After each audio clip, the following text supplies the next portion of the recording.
It began with no particular aim in mind. I knew the factory had closed down, I knew it had some effect, but it wasn't until I started meeting people and photographing them and talking with them that I started to really understand what had happened in this town. And the more I photographed, the more I had to photograph.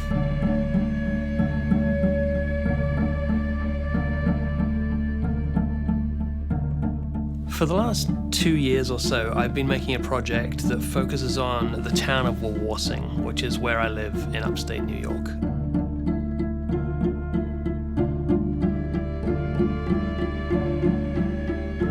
Historically, the town was economically dependent on manufacturing for its base. For over 150 years, the region was known as a place where knife craftsmen could ply their trade. Until recently, a company called Schrade had their manufacturing base here, where they employed 500 men and women making knives of all kinds, whether they be military knives, kitchen knives, hunting knives. On one day in January 2004, the Schrade factory abruptly closed its doors and laid off all 500 staff in one go and moved manufacturing to China. It's been explained to me that once those 500 jobs were lost, that in itself wasn't what killed the town, but the following events were. So after Schrade closed, the aluminum plant next door closed down, and those jobs were described to me as high-paying, good union jobs. And so that first tremor of the Schrade factory closing rippled out through the town. So this project began as an attempt to understand that situation, record it, document it, and see how it pertains to these larger struggles that we face in the United States as more labor becomes automated, as more labor is outsourced.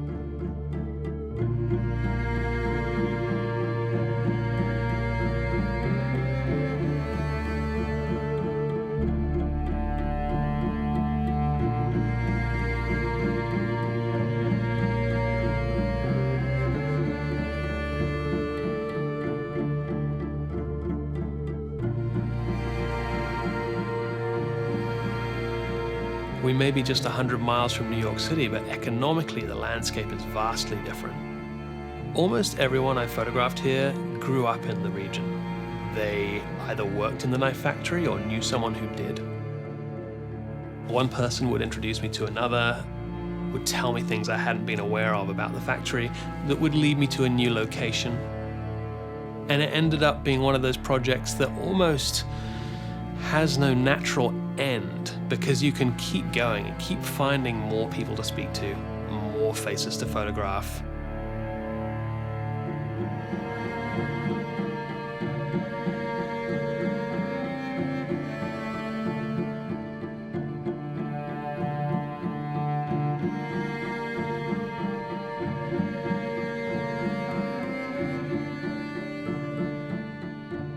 The knives in this series present, in my opinion, the backbone of the story. That is to say, you see the way culture changed reflected in each of these knives, and the last two in the sequence are the first two that were made in China.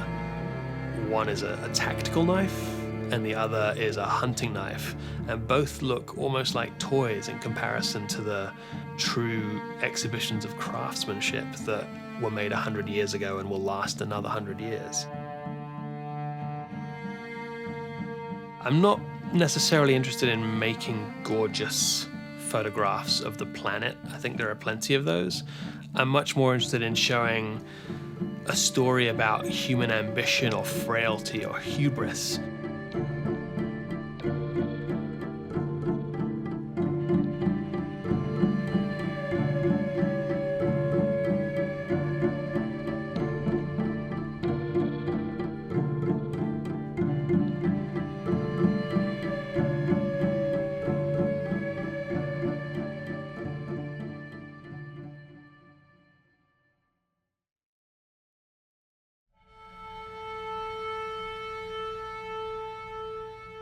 Making a book from a project like this presents a fantastic opportunity to draw lines between the characters in the portraits and the landscape that surrounds us.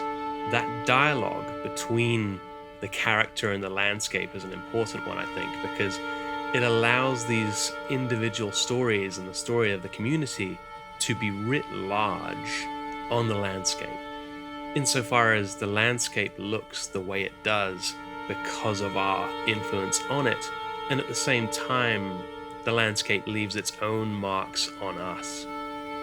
This isn't the blueprint of a town and its history. It's more of an emotional arc, a narrative that weaves together people who never met, places they may have never been, to create something that is somewhere between documentary and fiction. And I think in doing so, that allows me to create a story that is more universal than just the story of a small town in upstate New York.